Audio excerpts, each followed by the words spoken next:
I was 15, I blindly bought a Bayside album at Walmart, and that album was the self-titled album. And I instantly became like a massive fan, and they introduced me to some of my favorite bands, like Jawbreaker and Elliott Smith, with the covers that they did throughout the years. So like, I'm very grateful for them.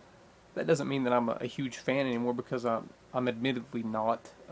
Their last two albums, I'm not a huge fan of. You know, like Cult, I really didn't care for Cult. And initially, I liked Killing Time, but I was also quite a bit younger. I was 21 when that came out, and in retrospect, I don't like it as much.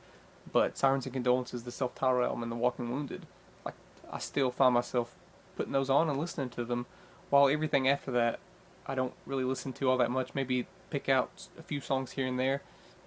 So I was interested to see what they could do with this new album, but I was also a little bit worried because the first two singles kind of just reminded me of songs from Cult and Killing Time, which I'm like, well, it's like they're good at doing this formula, but I want them to grow a little bit. But then they put out the third single, which is I've Been Dead All Day, which is whimsical. It experiments with different instrumentation. It reminded me of a lot of a song from like The Walking Wounded. So that song alone got me really excited for this album. Luckily, those two songs, Enemy Lines and Pretty Vacant, are the only two songs I don't really care for on this album, which is pretty great. Sure, there's moments that are a bit familiar, especially with the bigger and grand like choruses, but there's a liveliness to the whole entire album and sincere lyrics, and there's a lot of personal stuff going on in this album. And if you do a bit of research, you find out that Anthony has recently been through a divorce, and a lot of the songs are about his living situations, living between states and trying to figure out where he's going to stay. And that message is driven home really, really nicely throughout this entire album. The lyrical content is so strong that even in a song like The Ghost, which is just basically a traditional style punk song, becomes one of the better songs on the album because the message, like when you're listening to the song, you feel exactly what Anthony's feeling. You feel him telling the story. Specifically in the last half of the album, where you got like The Ghost, it doesn't make it true, and it's not as depressing as it sounds.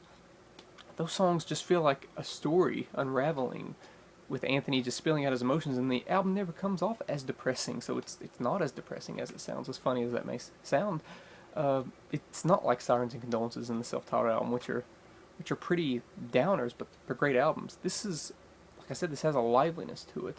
So while the lyrical content is a bit frustrating in terms of Anthony's life and the things that he's going through, there's joy to the album. Like there's, as I know that sounds stupid, but through all this heartache and stuff, they're spitting out songs with really, really good music and catchy music.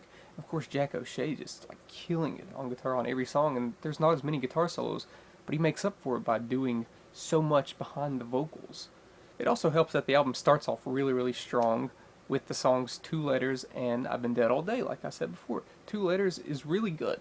It gets you hooked with a really, really good guitar melody. Yet again, no guitar solo in the song, but Jack O'Shea just kills it. And really, really strong lyrical content, and I've Been Dead All Day, like I said, it's just really, really whimsical, and it reminds me of something from The Walking Wounded, which is my favorite Bayside album. I found that on that album, they took so many risks, and it's such a unique album, and I find a lot of those risks coming back on this album. It's not as strong as that album, but they're getting back to, hey, let's not just stick with the same thing that we've been doing for years. Let's try and evolve and do something a little different. Let's add some piano to this part of the song, which is something that I really, really appreciate.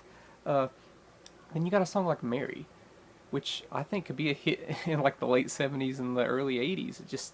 It doesn't stick to a specific genre, you know.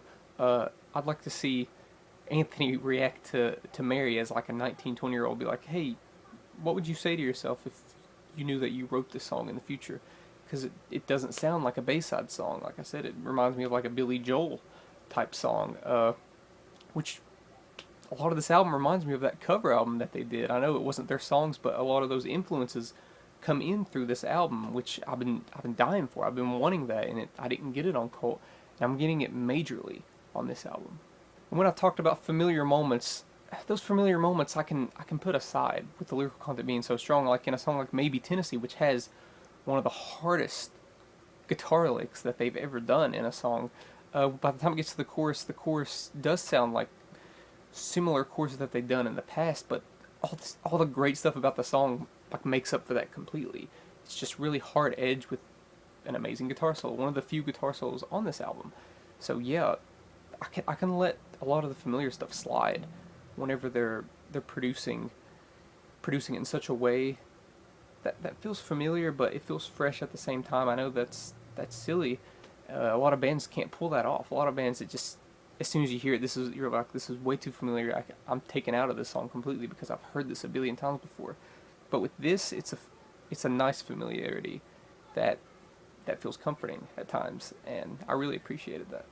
So overall, I do think this is one of Bayside's better albums. I think it's probably their fourth best album. I'm not sure if they'll ever match what they did on The Walking Wounded, because that's just, yeah, I think that's groundbreaking for this specific genre. But I think this is a step in the right direction, and I'm very excited because I'm becoming a fan again. For a few years, I didn't really even acknowledge them, and this is winning me back. So I give Vacancy by Bayside a 4.2 out of 5. Tell me what you thought about the album. Do you agree with my opinion or not? And list some of your favorite songs from the album. Thank you for watching.